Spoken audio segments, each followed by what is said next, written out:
कहियाले पापा हो त म त हो रखब कहियाले करब हो बिया कहियाले करब हो बिया छवरे महिनमा बेटी हो त म त हो रखब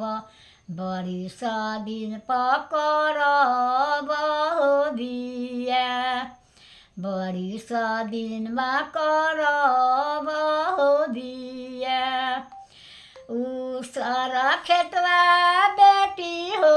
हारा हो चलैब ओहिमे बासावा हो बोआस ओहिमे बासावा हो बोआस उहे जे बासवा बेटी हो मारा हो बरैब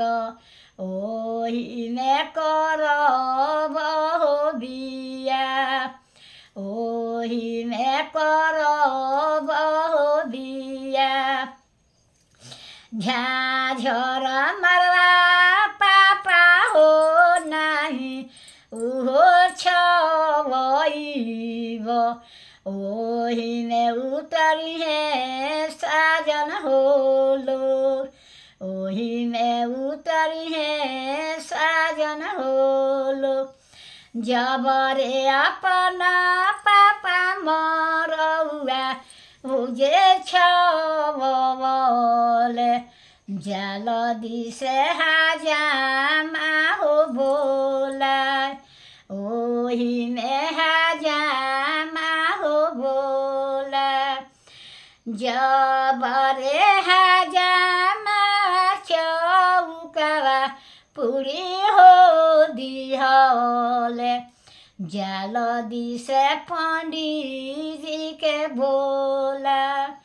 जाल दिसे पंडितजी के बोला जबरे कवना पंडित मरौआ बिचे हो आइले जाल दिसे पापा के हो बोला जाल दिसे पापा के हो बोला जबरे अपना पापा चौकवा चढ़ी बैठले जाल दिसे आमा के हो बोला जाल दिसे आमा के हो बोला जबरे आमा जाङे बजोरी बैठली जाल दिसे दुलाहा हो बोला जाल दिसे जबरे कवना दुलाहा मरौआ बिचे हो आइले जाल दिसे काने हो बोला जाल दिसे काने हो बोला जबरे कवना बेटियामा भिडी बैठली जाल दिसे विधिया हो कारा जाल दिसे विधिया हो कारा जबरे कवना पंडित लौ हो मेरवले जाल दिसे आमा के हो बोला जाल दिसे जबरे कवना भैया लौ हो मेरवले जाल दिसे आमा के हो बोला जबरे अपना आमा सेंदुरवा उजे चढ़वली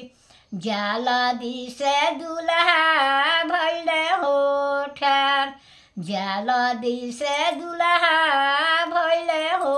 ठार जबरे कवना नूरा हो पे नवले जल्दी से डोलिया हो मांगा जल्दी से डोलिया हो मांगा जबरे कवना बेटी डोलिया चढ़ी बैठली आँगन घर सुना कैले हो जास आँगन घर सुना कैले हो जास गा देनी बेटी के मांग में सेनुर पड़ल कि बस चलो चढ़ावा लोगन विधि